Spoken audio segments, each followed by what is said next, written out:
امید کا پھل۔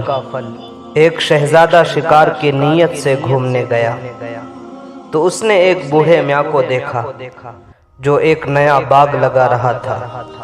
شہزادہ ان کے پاس گیا اور کہا، بڑے میاں تم تو قبر میں پاؤں لٹکائے بیٹھے ہو، پھر باغ لگانے کی اتنی زحمت کیوں اٹھا رہے ہو؟ بوڑھے میاں نے جواب دیا، جناب اول تو موت کا کوئی وقت نہیں ہوتا، آئے تو ابھی آ جائے اور نہ آئے تو 10-20 برس تک بھی نہ آئے، اور رہی بات میری، اگر میں زندہ رہا تو باغ کی ہریالی اور پھل میں بھی دیکھ لوں گا، اور اگر پہلے مر گیا تو جس طرح دوسروں کے لگائے ہوئے درختوں کے پھل ہم کھا رہے ہیں ویسے ہی ہمارے لگائے ہوئے درختوں کے پھل دوسرے کھا لیں گے۔ تو شہزادے نے کہا، بڑے میاں اتنی لمبی امید ہمارے سوچ سے تو باہر ہے، خیر اگر تمہارے جیتے جی اگر یہ درخت پھل دینے لگا تو میں وعدہ کرتا ہوں کہ اس باغ کا مالیہ ٹیکس معاف کرا دوں گا۔ چند سال گزرے ہی تھے کہ بادشاہ کا انتقال ہو گیا اور وہی شہزادہ تخت نشی یعنی بادشاہ بن گیا، اور پھر وہ اپنے ملک کا دورہ کرنے لگا۔ اتفاق سے بادشاہ کا گزر اسی باغ کے طرف سے ہوتا ہے۔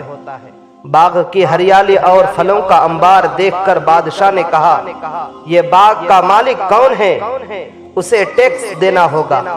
بوڑھے میاں آتے ہیں اور سلام و دعا کرنے کے بعد کہتے ہیں، حضور جب میں باغ لگا رہا تھا تو ایک بہت بڑے شہزادے نے میری ضعیفی دیکھ کر وعدہ کیا تھا کہ اگر تمہاری عمر میں یہ باغ پھل دینے لگا تو ہم مالیہ ٹیکس معاف کرا دیں گے۔ اب باغ 2 سال سے پھل دے رہا ہے، حضور آپ تو بادشاہ ہیں، اگر شہزادے تک یہ پیغام پہنچا دیں تو ممکن ہے کہ میرا ٹیکس معاف ہو جائے گا۔ یہ بات سن کر بادشاہ کو سارا واقعہ یاد آ گیا اور اسی وقت اس کا ٹیکس معاف کرنے کا فرمان جاری کر دیا اور کہا، با ہمت بڑے میاں خوش رہو آباد رہو، اور میں وہی شخص ہوں جس نے تم سے یہ وعدہ کیا تھا، اور اب تمہاری ہمت کا پھل دینے کے لیے شاید اللہ نے مجھے بھیجا ہے۔ بادشاہ بوڑھے میاں کو انعام و اکرام سے بھی نوازتا ہے۔